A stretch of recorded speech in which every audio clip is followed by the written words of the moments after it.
다니엘서 1장 1절에서 9절까지의 말씀을 우리 한 절씩 교독하시고 마지막 절을 함께 읽도록 하겠습니다. 유다 왕 여호야김이 다스린 지 3년이 되는 해에 바벨론 왕 느부갓네살이 예루살렘에 이르러 성을 에워쌌더니 주께서 유다 왕 여호야김과 하나님의 전 그릇 얼마를 그의 손에 넘기심에 그가 그것을 가지고 신할 땅 자기 신들의 신전에 가져다가 그 신들의 보물 창고에 두었더라.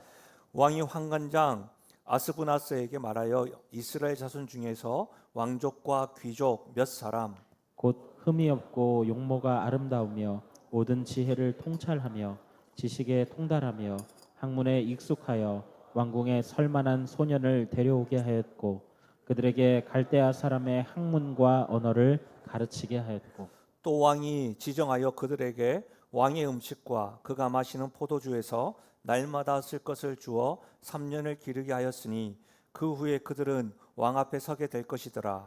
그들 가운데서는 유다 자손 곧 다니엘과 하나냐와 미사엘과 아사랴가 있었더니 환관장이 그들의 이름을 고쳐 다니엘은 베드사살이라 하고 하나냐는 사드락이라 하고 미사엘은 메삭이라고 하고 아사랴는 아벤누고라 하였더라.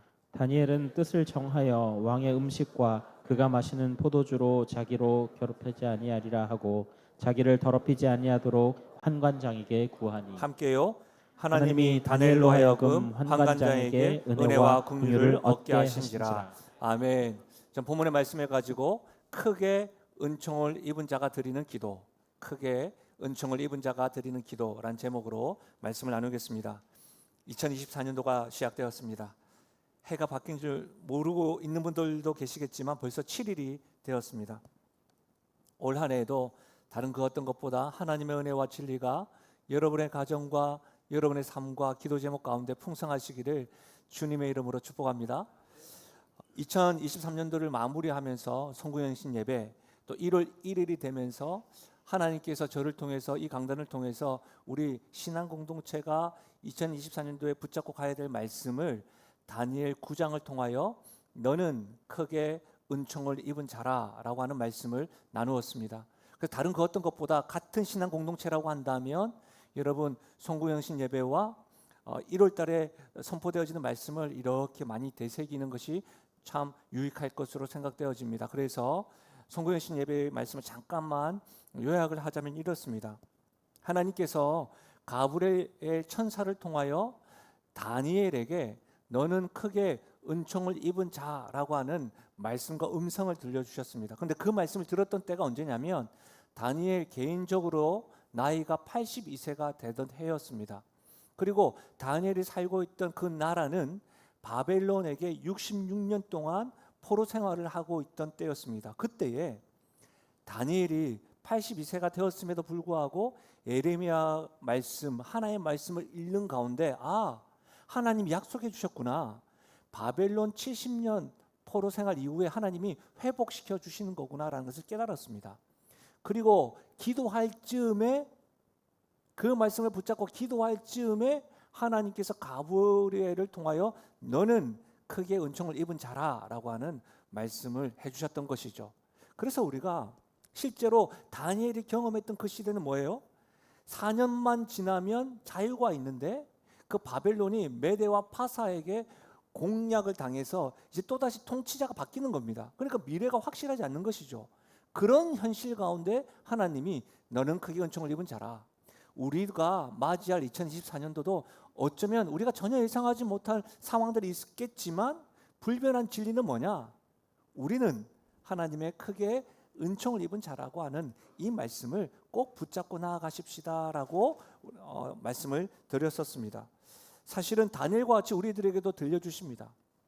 너는 크게 은총을 입은 자라. 오늘 이 시간에 하나님께서 우리 각자에게 주시는 마음으로 옆 사람에게 선포하실까요? 너는 크게 은총을 입은 자라. 시작. 아멘이십니까? 여러분 오른쪽에 인사했으면 또 왼쪽에도 인사해야 되지 않겠습니까? 너는 크게 은총을 입은 자라. 사랑하는 여러분, 다니엘 9장의 말씀을 봤으면 또다시 이제 우리가 진도를 이전에 요한복음 나가야 되지 않겠나 이렇게 질문할 수도 있지만 제가 다시 한 번 더 다니엘 1장에 머문 이유가 있습니다. 다니엘 9장에서 보았던 82세 된 다니엘, 82세쯤 되면 인생의 해석이라든지 믿음에 대한 큰 그림을 가질 수 있는 안목이 있지 않습니까? 그런 거 있잖아요. 젊은이들이나 30대나 40대가 50대가 60대가 고민했던 것들이 82세쯤 되면 그거 아니야, 내가 살아보니까 아니더라고. 그게 참 그때는 힘든데 내가 지금 지나와 보니까 아니더라고. 이런 어떤 인생에 대한 살다 보니 겪게 된 경험들과 되돌아보니 인생이 참 헛된 것들이 많고 하나님 은혜가 최고야, 이런 어떤 안목이 있잖아요. 그런데 82세가 된 그 믿음의 선배님들은 그렇게 하겠다는 거 알겠는데, 그러면 연수한 사람은 어떨까? 연수한 사람은 실제로 앞만 보고 달리게 됩니다. 그래서 앞이 가로막히고 넘을 수 없는 벽을 딱 경험하게 되면, 또 실패를 경험하면 어떻게 되죠? 하염없이 눈물을 흘리고 스스로 부끄러워하고 비참하게 여기고 자신을 이렇게 낮추어서 평가할 때가 있습니다. 멀리서 찾을 필요도 없습니다. 저에게 적용하더라도 그렇습니다. 제가 청소년 때, 또 청년회 때, 또 목사가 되어져서 이렇게 시간이 되면서 30대 때, 40대 때, 지금 50대가 돼가지고 인생을 딱 보니까 조금씩 다르더라고요. 지금 제가 보니까 한 3분, 4분이 목사님 50대야? 놀라고 있는 분이 있습니다. 저도 놀랍니다. 근데 여러분, 그렇게 변하는 것을 보게 됩니다. 그러면 여러분, 그래서 궁금했던 것이죠. 82세의 다니엘, 파란만장한 인생을 보냈던 그의 인생이 아닌 연수한 다니엘의 모습은 어떠했을까? 어떠할까? 그 무엇보다도 다니엘이 살았던 시대적 상황과 지금 우리가 살고 있는 이 현 시대가 너무 닮았기 때문에 2024년도를 시작하여 드리는 첫 예배의 말씀을 제가 다니엘 1장의 말씀을 통하여 하나님께서 우리에게 주시는 분명한 말씀을 듣고 도전받고 은혜 받기를 원해서 이 말씀을 살펴보려고 합니다. 이 말씀을 잘 이해하려면 먼저 1장 1절과 2절에 있는 이 시대적 상황, 역사적 상황을 잘 이해해야 합니다. 우리 다니엘 1장 1절과 2절 같이 한번 읽어보겠습니다. 시작. 유다 왕 여호야김이 다스린 지 3년이 되는 해에 바벨론 왕 느부갓네살이 예루살렘에 이르러 성을 에워쌌더니 주께서 유다 왕 여호야김과 하나님의 전 그릇 얼마를 그의 손에 넘기심에 그가 그것을 가지고 신할 땅 자기 신들의 신전에 가져다가 그 신들의 보물 창고에 두었더라. 아멘. 아마 다니엘 1장만 생각하면 다니엘이 이 뜻을 정했다, 그 말씀만 기억할지 모르겠지만, 사실은 말씀은요 역사적인 배경과 전후 문맥을 다 이해를 하게 되면 말씀이 더 깊이 다가옵니다. 1절에 유다 왕 여호야김이라고 되어져 있죠. 이스라엘의 초대 왕은 사울입니다. 그리고 그 사울의 아들 다윗이 있죠. 다윗의 아들이 누구죠? 솔로몬입니다. 그러니까 솔로몬일 때가 이스라엘을 가장 부강하게 만들었던 왕이 솔로몬이었습니다. 그런데 마지막 말년에 솔로몬이 이방 여인들과 이렇게 관계를 맺다 보니까 하나님께서 이스라엘을 이렇게 분열시켰습니다. 북쪽과 남쪽.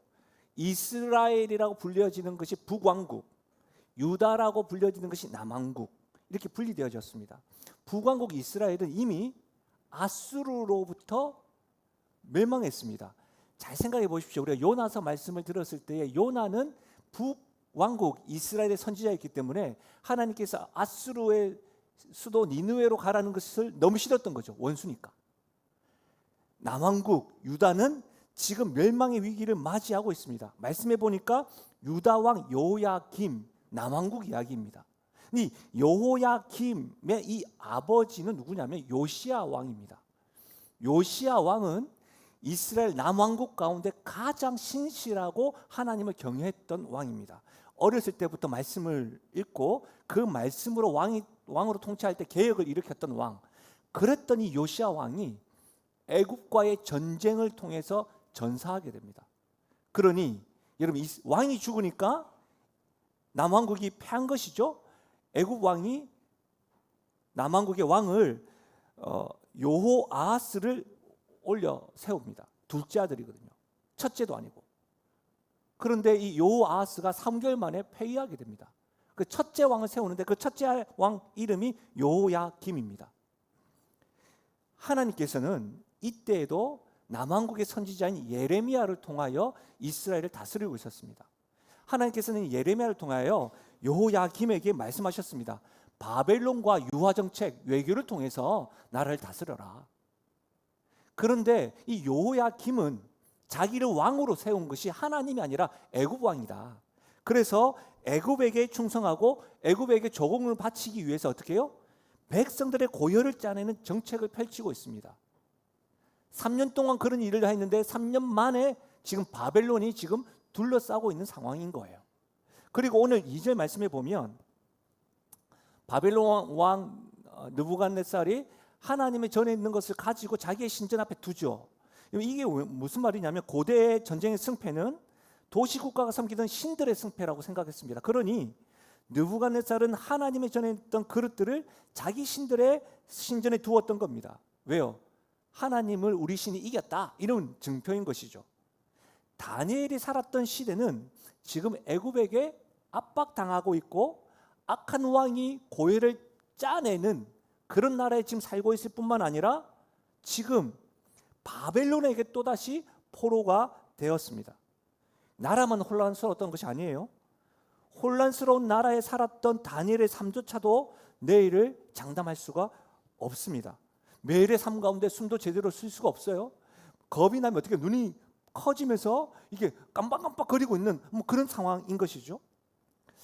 조금 더 이제는 다니엘에 대해서 좀 살펴보겠습니다. 다니엘의 상황을 살펴봤다면 다니엘은 지금 82세의 경험 많은 또 총리나 직임을 가지고 있는 사람이 아니라 소년입니다.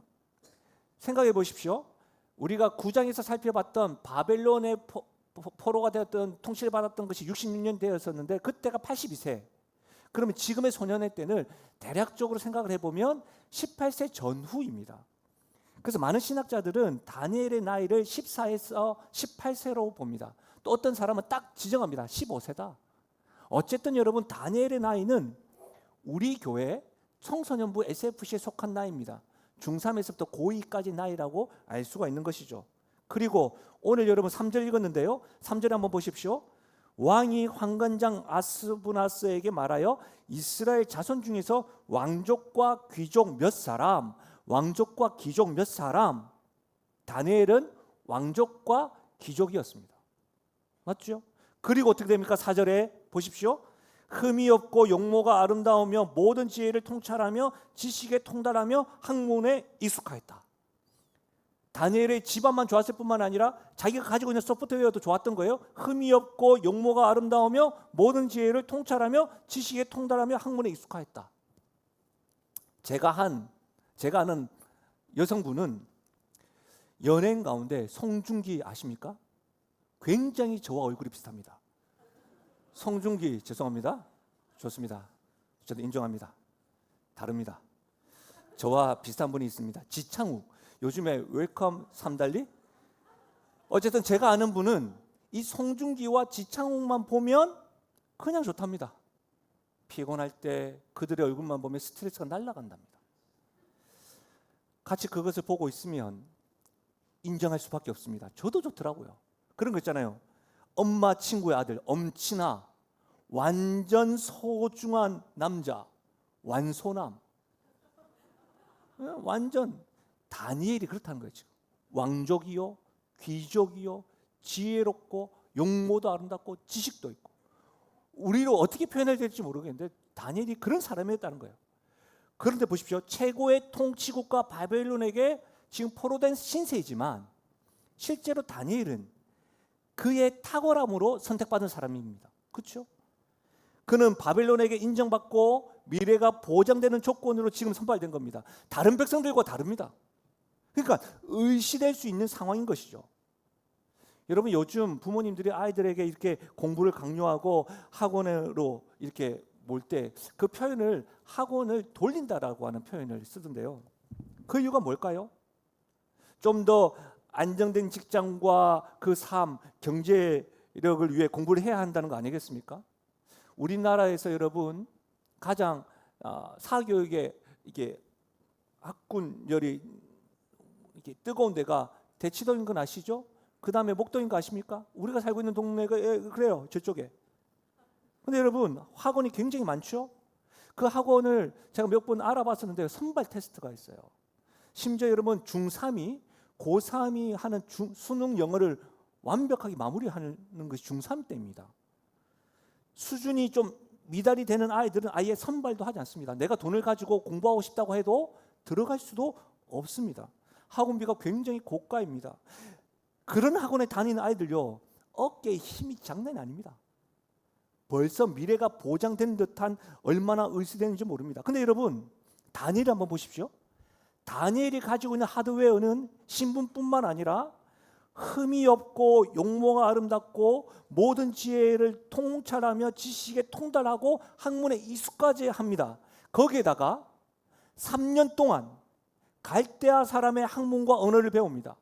갈대아의 학문이라는 점성술과 꿈 해몽과 영분별하는 이런 것들을 배운다는 거예요.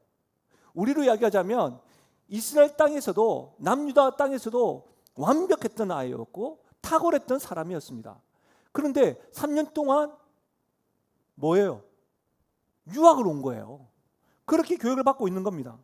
사랑하는 여러분, 남자 청년들이 보통 가장 변화를 경험하는 것이 군대 아니겠습니까? 군대 갔다 오면 성격이 완전히 변해서 오는 일들도 있습니다.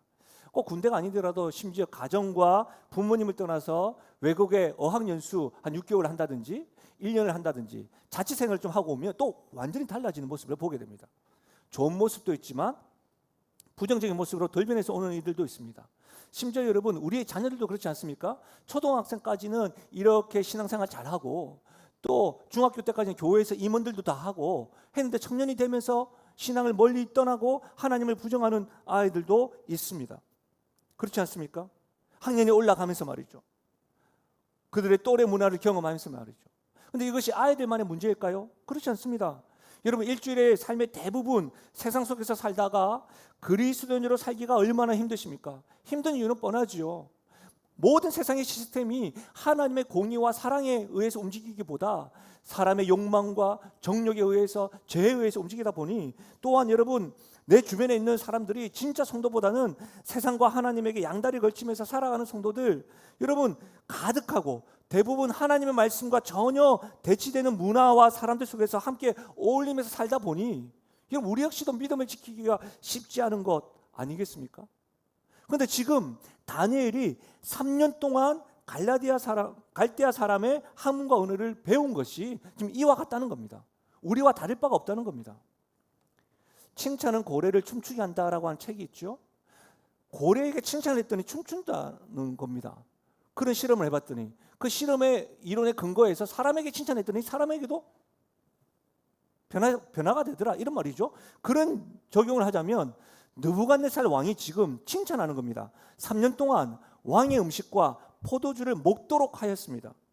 자편 포도주 중에서도 특별하게 선택될 뿐만 아니라 최고의 학문을 배우고 지금은 최고의 호화스러운 대접을 하고 있는, 그것을 경험하고 있는 것이 다니엘입니다.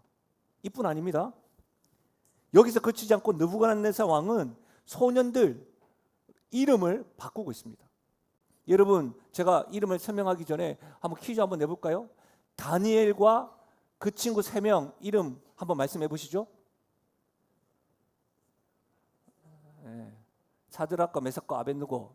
제가 말씀드렸죠. 제가 전국 대회 성경 퀴즈 입상자라고. 제가 이 문제를 틀렸었어요 그때. 아직도 기억이 나요. 다니엘과 새 친구 이름 뭡니까? 그때 부제를 뚝 늘리고 제가 옆에서는 잠깐만 했는데 제가 사드락 메삭 아벳느고 땡 했어요. 왜냐하면 여러분 7절 한번 보실래요?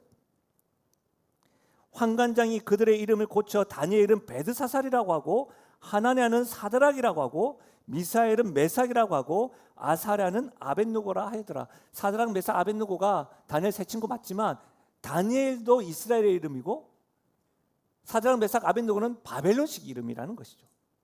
예, 다니엘의 이름의 뜻은 여호와 하나님 나의 심판자라는 뜻이에요.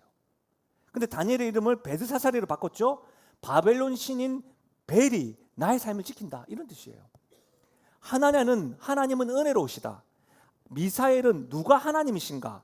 아사랴는 하나님이 도우신다라는 뜻이에요. 그런데 이 이름을 사드락은 아코의 명령, 메삭은 누가 아코인가? 아벳느고는 니부스를 섬기는 자, 모두 바벨론이 섬기는 우상의 이름으로 바꿔놓은 거예요. 강제적으로 뭘 당한 겁니까? 창씨 계명 당한 거예요. 여러분, 조선총독부에서 민족 말살 정책의 일환으로 조선인들의 성과 이름을 강제로 일본식으로 바꾸게 했던 것이 뭡니까? 창씨개명 아닙니까? 정체성을 혼돈시키려고. 다니엘과 하나냐와 미사엘과 아사랴는 하나님이 나의 심판자고 하나님이 나의 은혜로우신 분이시고 하나님이 나를 도우시는 분이시다, 이렇게 했던 것인데, 바벨론의 우상의 신들의 이름을 부르면서 아니다, 이렇게 바꾸려고 한 거예요.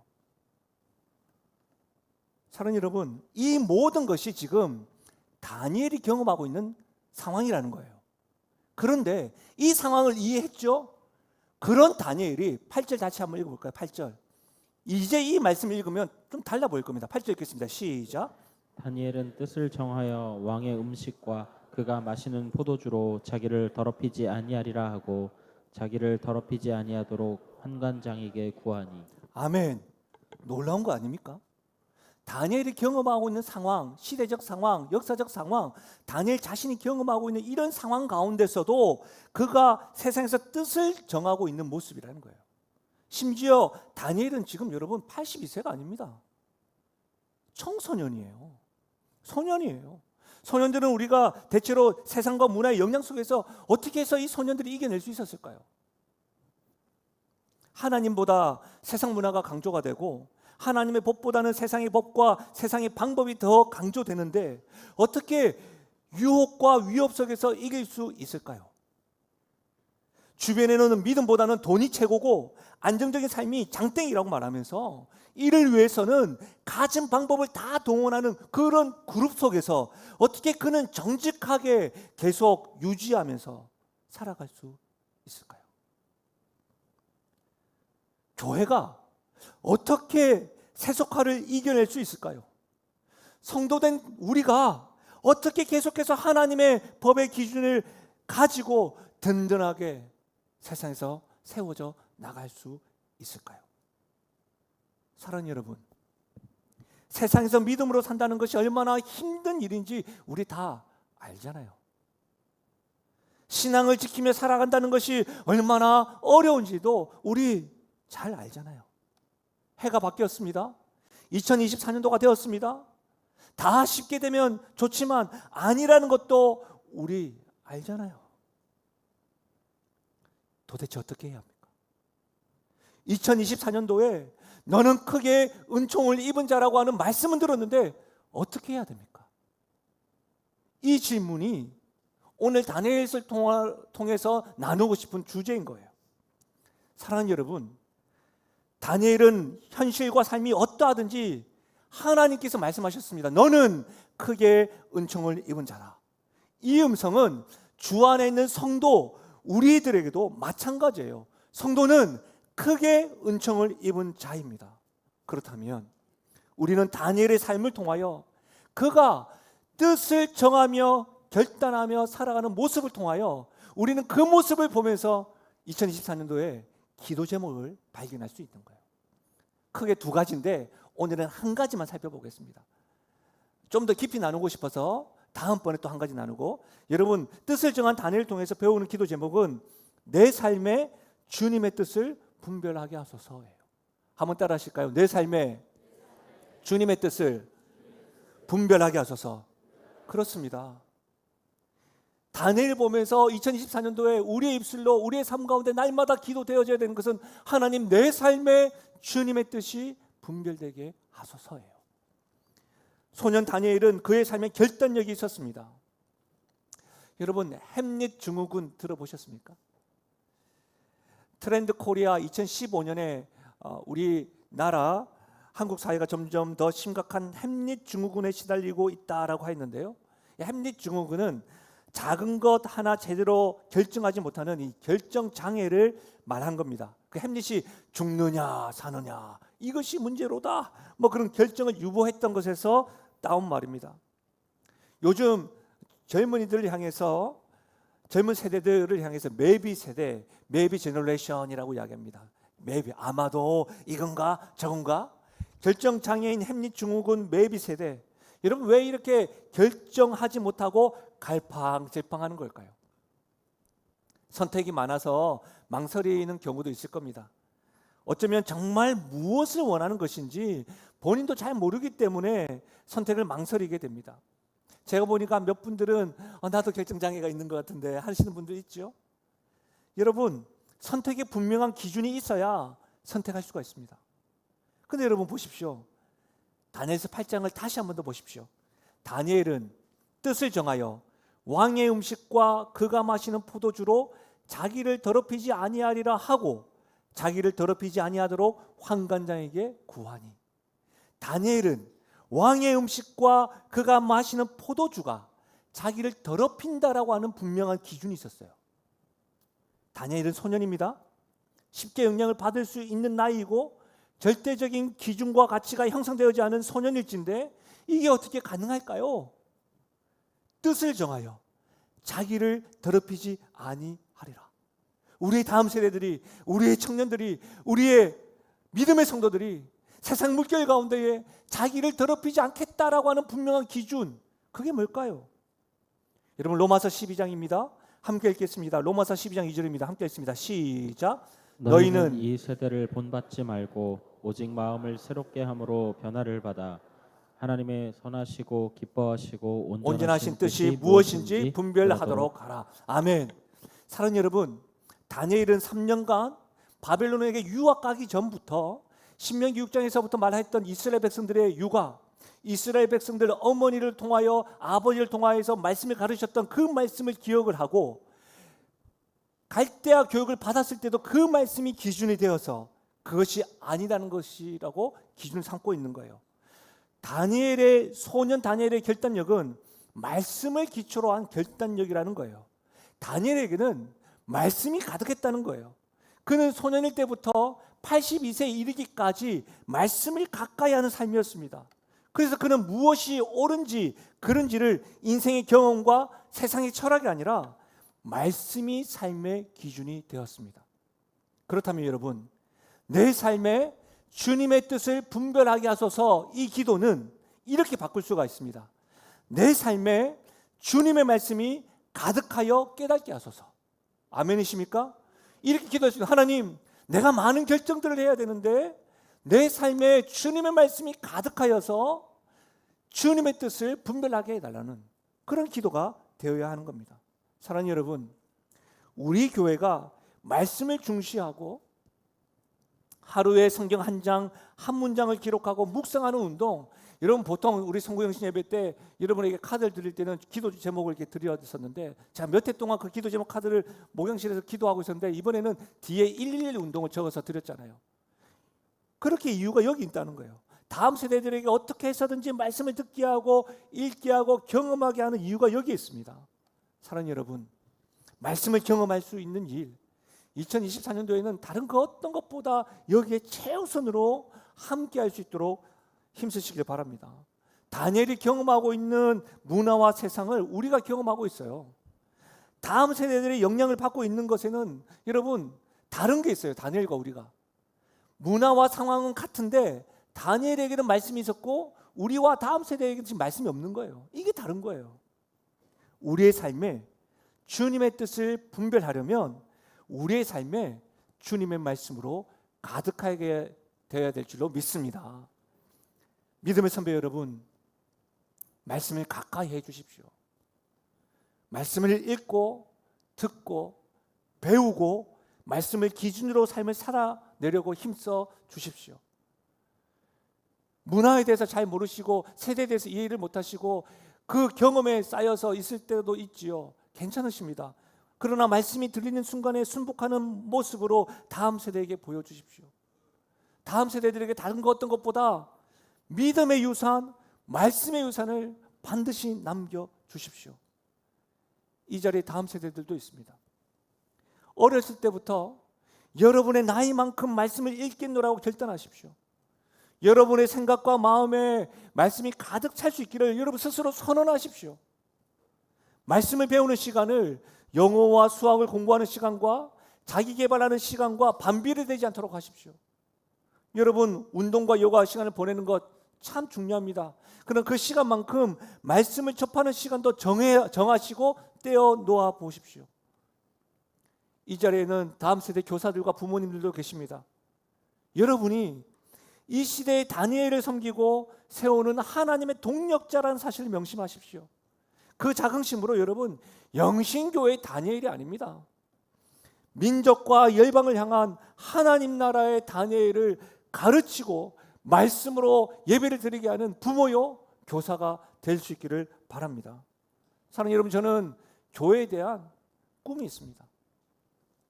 그것은 믿음의 선배들과 다음 세대들이 말씀을 가지고 삶을 나누는 겁니다. 여러분, 얼마나 감동됩니까? 가정에서 잠자기 직전에 휴대폰으로 TV로 마무리하는 것이 아니라 부모와 자녀가 말씀을 가지고 삶을 나누고 기도하고 끝나는 것입니다. 그런 일상을 꿈꿉니다. 사랑하는 여러분, 이 일을 위해 우리 모두 말씀을 가까이 하며 헌신할 수 있기를 주님의 이름으로 부탁드립니다.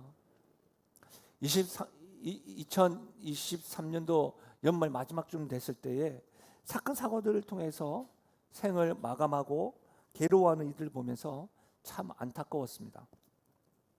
속속히 다 알 수는 없지만 드러난 사실만 보면 참 얼마나 힘들었으면 그렇게 함께 아파하게 되더라고요.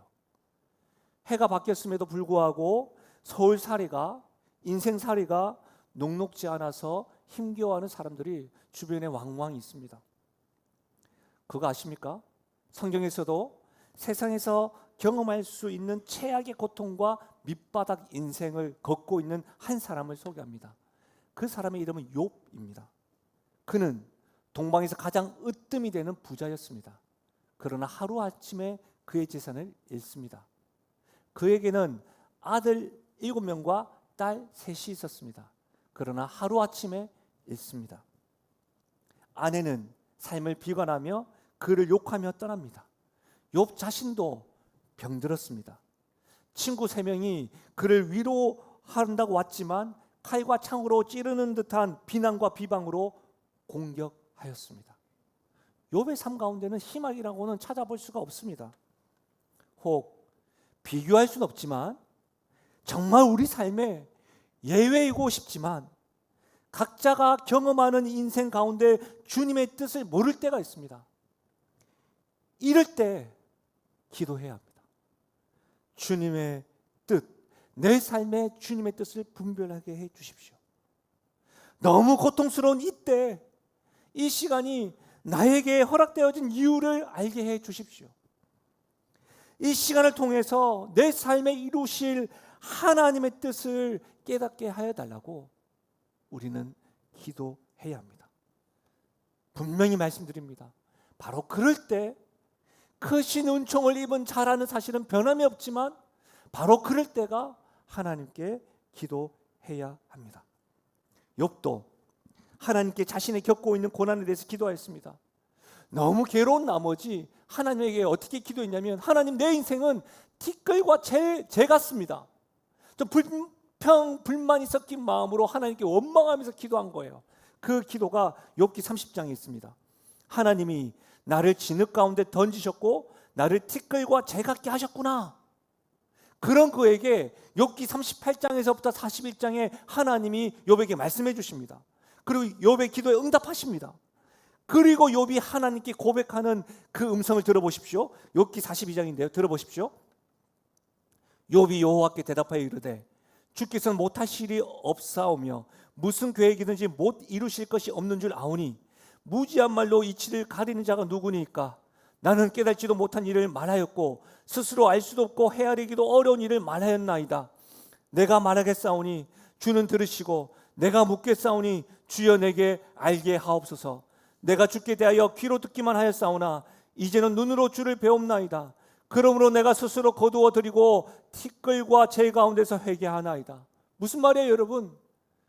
내 인생이 너무 고통스럽고 힘들고 이해가 되지 않고 예외되는 삶을 살기 원했었는데 하나님 크신 은총을 입은 자라면서요. 근데 내 인생이 왜 그렇습니까? 내 인생은 지금 티끌과 재 같네요 라고 했던 그 기도가 하나님의 말씀을 듣고 응답을 듣고 난 이후에 제가 그땐 제대로 깨닫지 못했군요. 내일 일도 알지 못하는 내 인생이 제대로 알지 못하고 고백을 했군요. 이제 내가 주께 대하여 귀로만 듣기만 하였사오니 이제는 눈으로 봅니다. 여러분, 자신의 삶에 대해서, 하나님에 대해서 이해의 폭이 이렇게 커진 거예요. 이 말씀을 우리 교회 강단에서 설교했던 고려신학대학원 구약학 교수 김성진 교수, 그분이 사실 욥기로 박사학위를 따셨는데 그분이 욥에 대한 그 책에서 이렇게 이 말씀을 히브리 원어를 의역해 놓았습니다. 한번 들어보십시오. 하나님, 제가 하나님의 말씀을 듣고 앞서 하나님의 공의를 의심하며 했던 모든 말과 생각을 포기합니다. 그리고 비록 제가 지금 티끌과 재 같은 상황, 다시 말해 재산과 자녀와 건강을 다 잃고 비참한 상황에 놓여 있지만 하나님이 나의 무고함을 아시고 고난과 악의 문제 배후에 있는 사탄을 결국 심판한다는 말씀을 듣고 위로를 얻습니다. 지금 나는 비록 티끌과 재 같은 상황, 자녀들과 재산과 건강을 다 잃은 비참한 상황에 놓여 있지만 하나님께 기도했더니, 하나님께 부르짖었더니 하나님의 그 말씀과 응답으로 지금 저는 하나님으로 인하여 위로가 됩니다. 지금 말씀하고 있는 겁니다. 욥기의 주제는 고난이 아닙니다. 나의 삶을 붙잡고 있는 하나님이 계시고 나의 기도에 응답하시는 하나님이 계시고 그 하나님 나의 삶을 주관하심으로 나는 위로를 받는다. 이것이 욥기의 주제입니다. 2024년도에 누가 고난받기를 원하겠습니까? 누가 다니엘과 같은 상황에 놓이기를 원하겠습니까? 저도 원하지 않습니다. 그러나 우리는 알잖아요. 2014년도에 그럴 수 있다는 것. 그런 가운데 우리가 잊지 말아야 될 것, 성도는 크게 은총을 입은 자입니다. 이것이 하나님의 음성입니다. 그리고 우리에게는 크게 은총을 입은 자라고 말씀하시는 하나님이 계신 것이죠. 우리는 그 하나님께 기도할 수 있는 겁니다. 사랑하는 여러분, 또다시 이해가 되지 않는 상황을 맞닥뜨릴 때, 갑작스러운 고난이 닥쳐올 때, 풀리지 않는 상황에 휩싸일 때, 그때가 나에게 은총을 베푸시는 하나님께 기도할 때입니다. 다니엘이 그러했던 것처럼, 욥이 그러했던 것처럼 기도할 때 말씀하시고 응답하시는 하나님을 경험할 뿐만 아니라 그 하나님이 우리의 위로가 된다는 사실을 2024년도에 그 어느 해보다 충만히 경험하시기를 주님의 이름으로 축원합니다. 우리 말씀을 생각하시면서 이 찬양으로, 이 찬양의 제목이요, 나는 믿네요. 나는 믿네. 나는 믿습니다. 이 믿음의 고백으로 함께 고백하며 나아갑니다. 내게 허락하신 시련을 통해 나의 믿음 더욱 강하게 자라나고 험한 산과 골짜기 지나는 동안 주께 더 가까이 나를 이끄시네. 내가 겪는 시험이 어렵고 우리 주 앞에 이렇게 한번 고백하실까요? 내 주님보다, 내 주님보다 크지 않네. 내 앞에 바다가 갈라지지 않으면 주가 나로 바다 위 걷게 하리. 나는 믿네. 주의 능력으로 내 삶 새롭게 되리. 나는 믿네. 주의 능력으로 담대히 나가리라. 주와 함께 싸워 승리하리라. 날마다 믿음으로 나 살아가리. 찬양 가사를 한번 보세요. 내가 겪는 시험이 어렵고 힘겨워도 내 주님보다 크지 않네. 이것이 우리의 믿음입니다. 내 앞에 바다가 갈라지지 않을 때에, 크게 은총을 입은 자에게 바다가 있다 할지라도 기도하며 나아갈 때에 하나님께서는 그 위로 걷게 하실 줄로 믿습니다. 이것을 믿는 거예요. 이것을 믿고 기도하는 것이죠. 이 믿음으로 우리가 이 시간에 다 함께 일어나셔서 나는 믿네, 나는 믿네, 이 고백으로 주 앞에 결단하며 나아가시겠습니다. 내게 허락하신 시련을 통해, 내게 허락하신 시련을 통해 나의 믿음 더욱 강하게 자라나고 험한 산과 골짜기 지나는 동안 주께 더 가까이 나를 이끄시네. 내가 겪는 시험이 어렵고 나는 믿습니다. 힘겨워도 내 주님보다 크지 않네. 내 주님보다 크지 않네. 아멘. 내 앞에 바다가 달라지지 않으면 주 하나로 바다 위 걷게 아멘. 나는 믿네. 주의 능력으로 내 삶 새롭게 되니 나는 믿네. 주의 능력으로 담대히 나가리라. 주와 함께 싸워 승리하리라. 날마다 믿음을 우리 마지막으로 선포하며 나가실까요? 나는 믿습니다. 나는 믿네. 주의 능력으로 내 삶 새롭게 되니 나는 믿네. 주의 능력으로 담대히 나가리라. 주와 함께 싸워 승리하리라. 날마다 믿음으로 나 살아가리. 우리 시간 기도하며 나가실 때 사랑하는 여러분, 다니엘과 욥과 같은 환경이 온다 할지라도 변함없는 진리, 너는 크게 은총을 입은 자라. 나는 믿습니다. 이 사실을 믿습니다. 크게 은총을 입은 자가 기도하며 나아갈 때에 응답하실 하나님, 나와 동행하실 하나님이 계심을 믿습니다.